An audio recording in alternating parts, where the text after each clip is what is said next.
जब भी कुंडली में कोई भी ग्रह नीच का हो जाता है तो उसका असर कुंडली पे तो आता ही आता है, हमारी यानी कि हमारे भाग्य पे भी आता है और हमारे कर्म में भी आता है। तीसरा आता है हमारे शारीरिक तौर पे। हमारा शरीर पंच तत्वों के अधीन ही आता है। अगर एक भी तत्व हमारे में कमजोर पड़ जाता है, उसी तत्व को आप अपने ग्रह के हिसाब से देख सकते हैं। कुंडली में अगर आपका ग्रह कोई खराब होगा, उसी हिसाब से आपको शरीर में वही तत्व की कमी भी मिलेगी और उसी तत्व को हमें सही भी करना होता है। जैसे कि कुंडली में गुरु नीच का हो जाने से हमारे जो शुभ कामों में है उसमें दिक्कत आनी शुरू हो जाती है। हायर स्टडी में दिक्कत आनी शुरू हो जाती है पहले तो। फिर कहीं ना कहीं माँ बाप का सुख कम मिलता है आदमी को। तीसरी जो बात आती है, जैसे हमारे कर्मों की दिशा से भटक जाते हैं।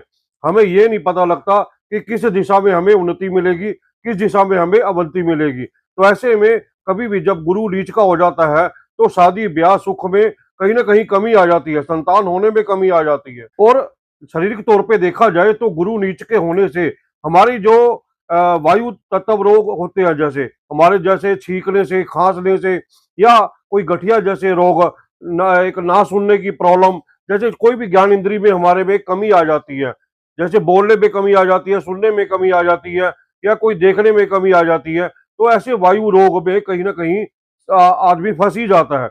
गुरु नीच के होने के चक्कर में बेकार में ही मोटापा आना शुरू हो जाता है। हमारे कई नर्वस सिस्टम में दिक्कत आनी शुरू हो जाती है और हार्ट अटैक की भी संभावना बना सकता है गुरु। मेन बात आती है वायु तत्व। वायु तत्व ऐसा तत्व होता है कि जो गुरु के अधीन माना जाता है, यानी कि कहीं ना कहीं इस उंगली से जुड़ा होता है हमारे। अरे ये भी हमारे 5 एलिमेंट्स को ही दर्शाती है, हमारा हाथ। ऐसे में जो इंडेक्स फिंगर होती है ये हमारे वायु तत्व को दर्शाती है। गुरु नीच का हो जाता है किसी भी व्यक्ति का, तो अगर वो रिंग वगैरह या नहीं पुखराज वगैरह पहन सकते, तो ऐसे में एक छोटी सी मुद्रा, जो वायु मुद्रा, और एक होती है ज्ञान मुद्रा, तो ऐसे में वो करना शुरू कर दे।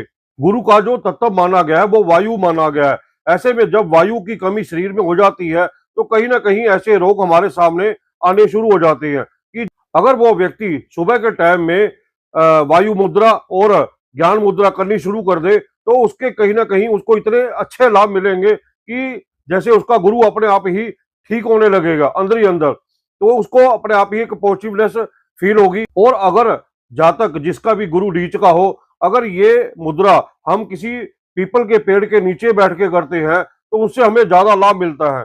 ऐसे में हमारा जो गुरु नीच का होता है वो कहीं ना कहीं हमें अच्छा फल देना लगता है कुंडली के हिसाब से। और दूसरी बात आती है कि हमें एक दिशा मिल जाती है कि हमें किस दिशा में जाना चाहिए, किस दिशा में हमें उन्नति मिलेगी। और दूसरी बात है उसकी जो सोच होगी वो अपने आप ही अच्छी होने लगेगी, यानी कि वो व्यक्ति पॉजिटिव होने रहने लगेगा।